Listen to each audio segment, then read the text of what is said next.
Api dengan cepat membakar rumah panggung di Dusun Kaknea, Desa Sapanang, Kecamatan Binamu, Kabupaten Jeneponto. Pemilik rumah yang hendak menyelamatkan harta bendanya justru terjebak di dalam kobaran api, sehingga pemilik rumah mengalami luka bakar dan harus dibawa ke rumah sakit. 4 unit mobil pemadam kebakaran yang tiba di lokasi akhirnya dapat memadamkan kobaran api. Hingga saat ini belum diketahui penyebab pasti kebakaran, namun dugaan sementara kebakaran akibat arus pendek listrik.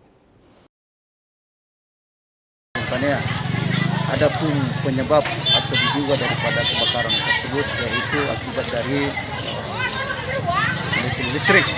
Jadi dugaan yang pertama. Yang kedua, adapun berdasarkan daripada pemantauan atau keterangan-keterangan daripada saksi bahwasanya adapun kerugian yang dialami oleh korban kebakaran sekitar atau kurang lebih daripada 500 juta.